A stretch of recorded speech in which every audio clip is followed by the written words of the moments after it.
পরীক্ষা নিরীক্ষা অথবা আত্মতুষ্টিতে ভোগা নয়, প্রথম জয় ভুলে নতুন করে মাঠে নামতে চায় বাংলাদেশ, নিশ্চিত করতে চায় সিরিজ জয়, জানিয়েছেন সিনিয়র সহকারী কোচ মোহাম্মদ সালাউদ্দিন। অন্যদিকে ঘুরে দাঁড়াতে মরিয়া নেদারল্যান্ডস। সিলেট আন্তর্জাতিক ক্রিকেট স্টেডিয়ামে সিরিজের দ্বিতীয় টি-20 কাল সন্ধ্যা 6টায়। ৩৯ বল আগে জয়, লিটনের দারুণ ব্যাটিং, সাইফ ইমনদের তাণ্ডব, তাসকিনের সামনে দাঁড়াতে পারেনি কেউ।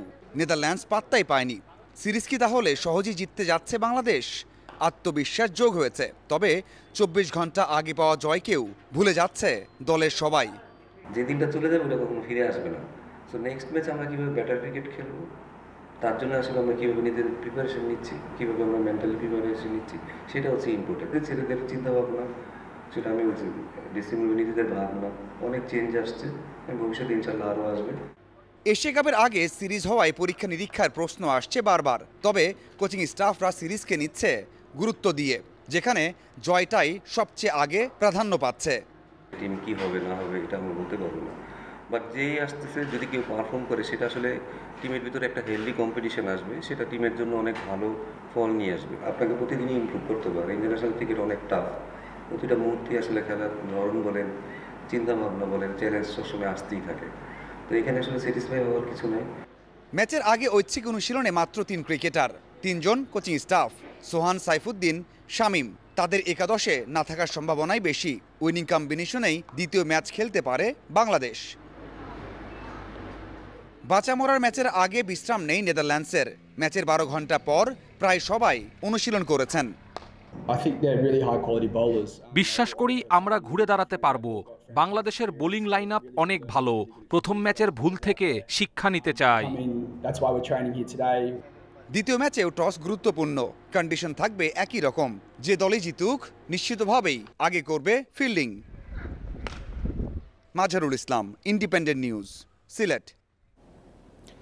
সিলেটে কাল বিসিবির গুরুত্বপূর্ণ সভা, যেখানে সামনের নির্বাচনের রূপরেখা ঠিক করা হতে পারে। তারিখ ও নির্বাচন কমিশন নিয়ে আসতে পারে সিদ্ধান্ত।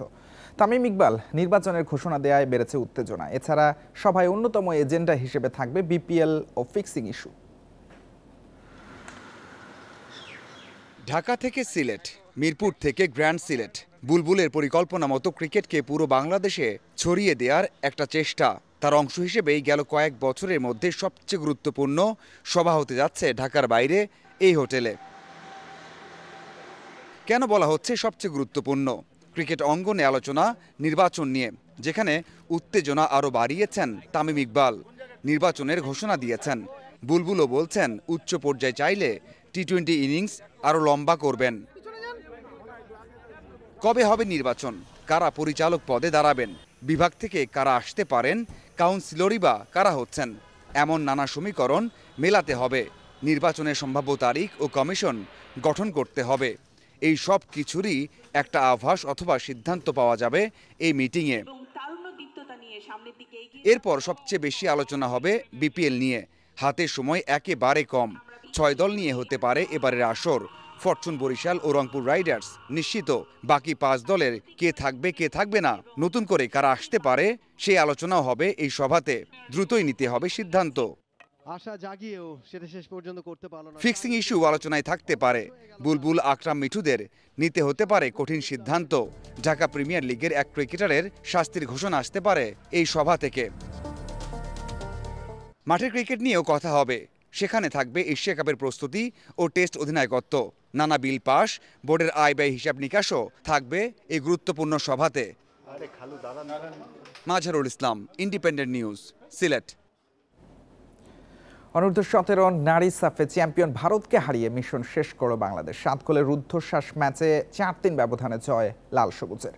গত ম্যাচে ভুটানের সঙ্গে ড্র করায় শিরোপার আশা শেষ হয়ে যায়। শীর্ষে থাকা ভারতের সঙ্গে ছিল নিয়ম রক্ষার ম্যাচ, তবে মর্যাদার জন্য লড়েছে বাংলাদেশ। থিম্পুর চাংলি মিথাং স্টেডিয়ামে মাত্র 30 সেকেন্ডে মামুনি চাকমার গোলে লিড নেয় লাল সবুজ, কিন্তু 8 মিনিটে গোল শোধ দেয় ভারত।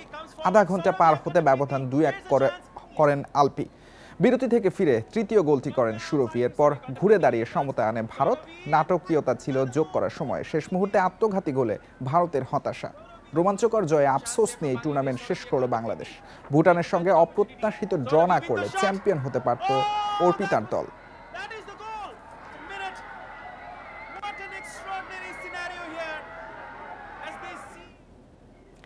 জাতীয় দলের ক্যাম্পে যোগ দিয়েছেন বসুন্ধরা কিংসের 10 ফুটবলার। নেপাল মিশনের জন্য দেশে দুদিন পুরো দল নিয়ে অনুশীলনের সুযোগ পাবেন কোচ হাভিয়ের কাব্রেরা।